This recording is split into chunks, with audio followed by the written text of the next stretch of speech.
At first glance, the photograph is everything a wedding portrait from 1902 should be.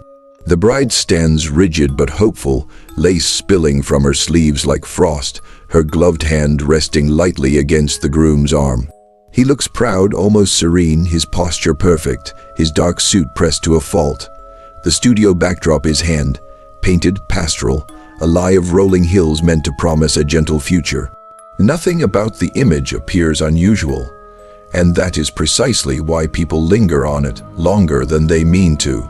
There is a stillness to the groom that feels deliberate, not the stiffness of early photography but something practiced, as though he had rehearsed the act of standing there. His eyes do not quite meet the lens. They drift slightly to the left, unfocused, as if watching something just out of frame. The bride's expression, when studied closely, is not joy but concentration, her lips drawn tight, her jaw set as though she is holding her breath on purpose. For decades, the photograph lived quietly in a private collection, admired for its preservation and balance.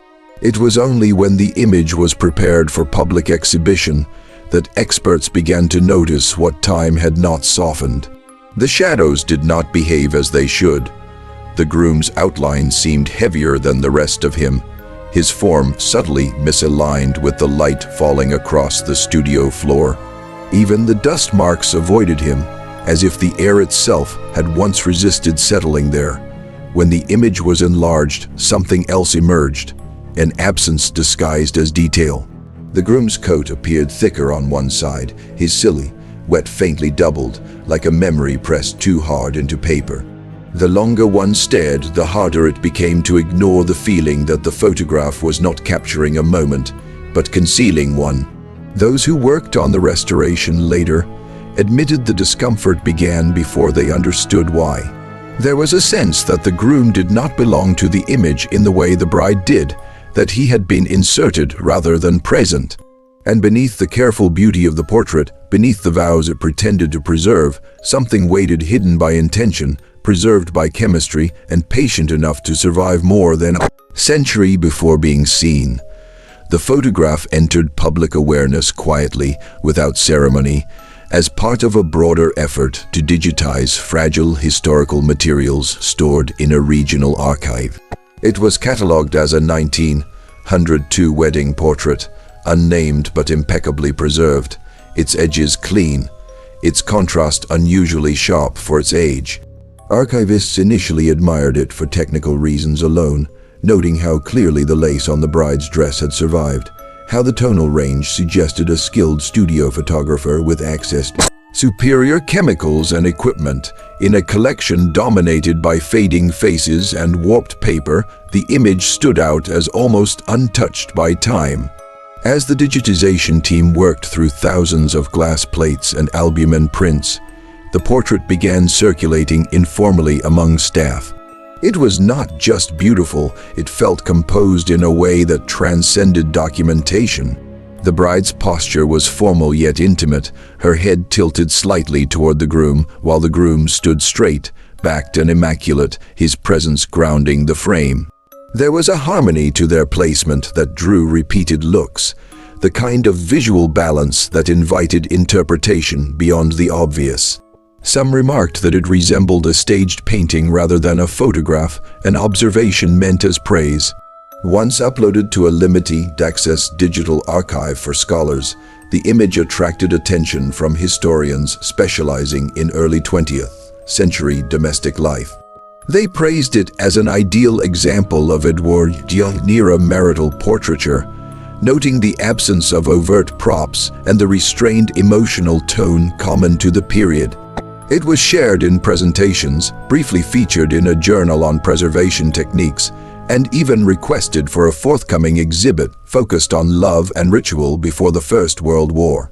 No one questioned its authenticity, its beauty functioned as proof enough. What gave the image its initial momentum was the feeling it inspired rather than any visible anomaly.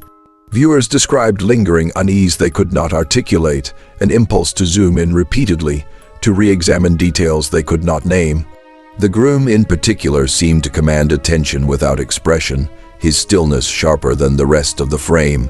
This reaction was dismissed as projection, a modern response imposed on a historical artifact, yet the comments persisted across different viewers who had no contact with one another. By the time the museum approved the portrait for public display, it had already acquired a reputation within academic circles as strangely compelling.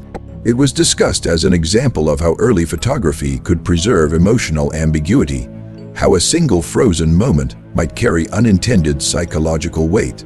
No one yet suspected that the photograph's pull came not from what it revealed, but from what it managed to keep hidden in plain sight, waiting patiently within the emulsion and paper, unnoticed. Because it wore the convincing disguise of beauty and tradition, perfectly framed, perfectly timed, and perfectly silent, the first doubts emerged not from historians, but from technicians whose job was to examine the photograph at a microscopic level. During routine preparation for enlargement, a restoration specialist noticed that the shadow beneath the groom's left shoulder behaved differently from the rest of the image. In early studio photography, shadows were predictable, shaped by fixed light sources and long exposure times, yet this one appeared denser, as if layered. It did not soften at the edges the way the bride's shadows did, nor did it fade naturally into the painted backdrop.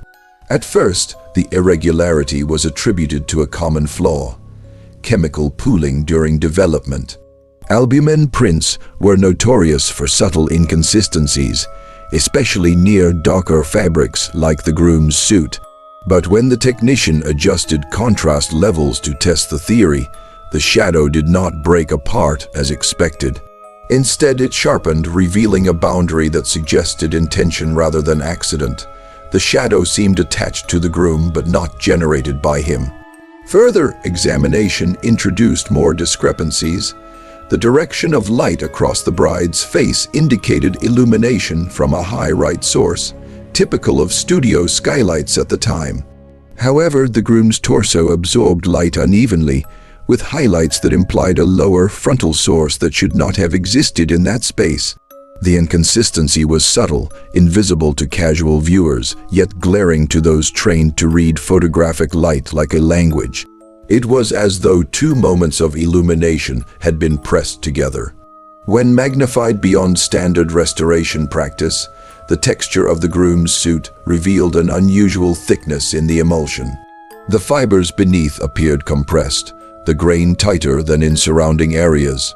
This suggested either an overexposure localized to his body or the presence of additional material during the exposure itself. Neither explanation fit comfortably within known techniques of the era.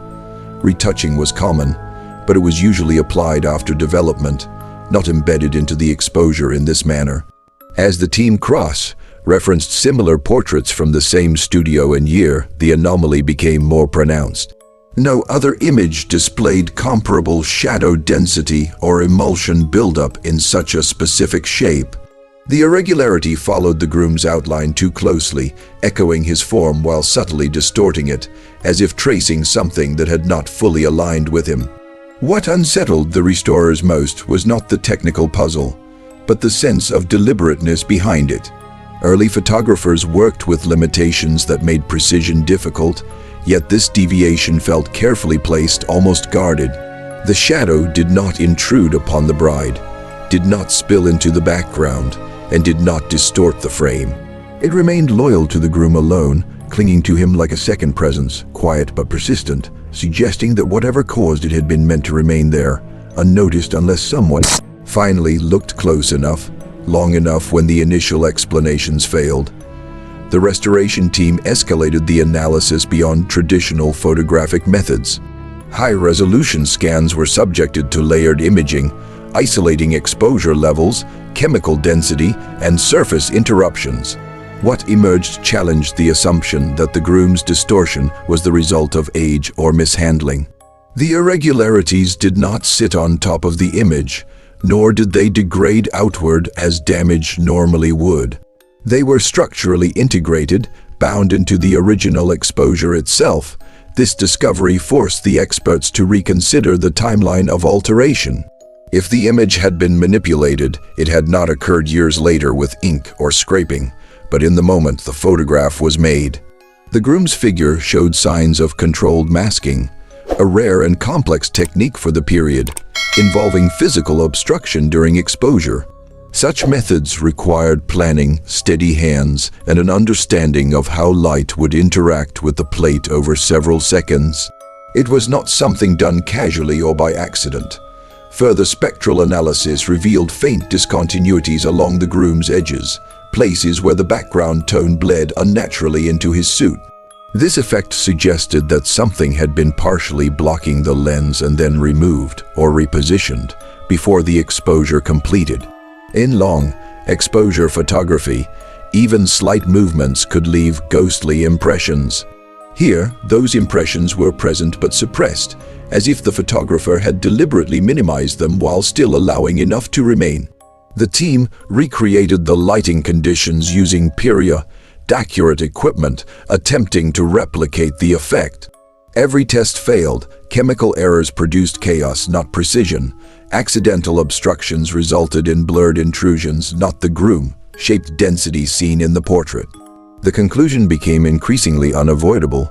The distortion was intentional and expertly controlled, achieved by someone who knew exactly what they were hiding and how to hide it within the limitations of the technology. What made the finding especially disturbing was the purpose behind such an effort. Early wedding portraits aimed to idealize, not deceive. There was no commercial or aesthetic reason to embed a concealed alteration at the moment of exposure, especially one so carefully restricted to a single subject. The manipulation served no visible function unless it was meant to erase something that had been present, something that could not be removed afterward without leaving obvious damage. As word of the discovery circulated among specialists, theories emerged, ranging from ritualistic superstition to early forensic concealment. Yet none fully accounted for the emotional effect of the image itself. Knowing the groom had been deliberately altered changed the way viewers perceived him. His stillness no longer read as composure but restraint, his misaligned gaze less like distraction and more like vigilance. By the end of the analysis, the experts agreed on one point with uncomfortable certainty. The groom was not merely photographed and later changed. He had been photographed in the act of being hidden, preserved as a carefully constructed absence, shaped at the exact moment the shutter opened, leaving behind a trace precise enough to survive a century, yet subtle enough to wait patiently until technology and curiosity finally caught up to it. Once the physical analysis established that the groom's image had been deliberately altered at the moment of exposure, attention shifted from chemistry and light to records and dates. Archivists began tracing the origins of the portrait, starting with the studio ledger stamped faintly on the reverse of the print. The handwriting was consistent with other entries from late spring of 1902, including the sitting number and a handwritten note marking it as a wedding commission. What unsettled researchers was that the date listed in the ledger conflicted subtly with the date embossed on the decorative mount holding the photograph. To resolve the discrepancy, historians turned to municipal archives, searching parish registries, marriage bans, and death notices from the surrounding districts.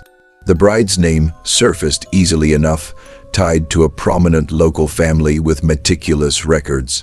The groom's name, however, appeared inconsistently, spelled differently across documents, sometimes missing entirely where it should have been present.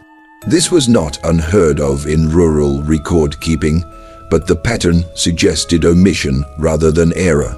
The breakthrough came with a coroner's log uncovered in a neighboring county, filed under a version of the groom's name that matched the studio ledger closely enough to confirm identity. The entry recorded a sudden death attributed to unexplained internal trauma, dated 3 days before the wedding listed on the portrait.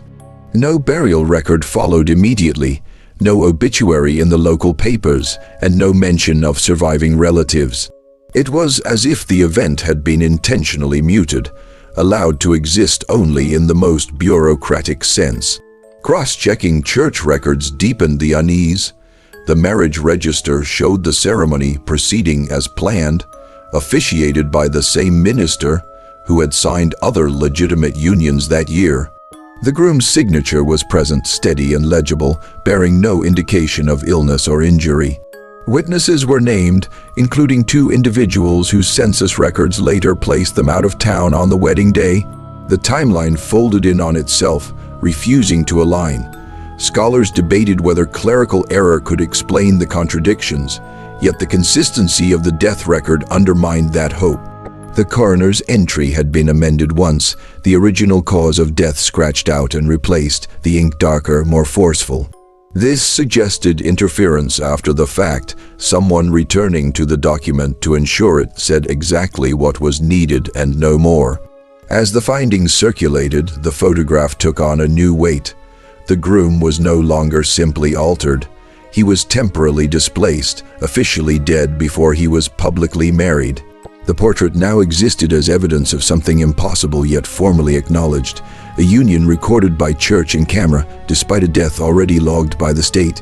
The realization forced a disturbing question that no document could answer, whether the photograph commemorated a deception, a defiance of authority, or a moment in which the boundaries between life, record, and representation were deliberately crossed and sealed into permanence. The final revelation came only after weeks of hesitation, when the team agreed to push the enhancement process beyond what was normally considered respectful to a historical artifact.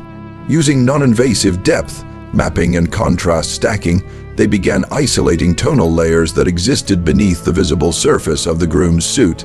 These were not scratches or stains, but compressed gradients, areas where silver density suggested form without detail. As the layers were separated and recombined, a secondary contour began to appear, faint at first, then increasingly coherent. What emerged did not resemble damage or shadow. It followed anatomical logic, but not the groom's.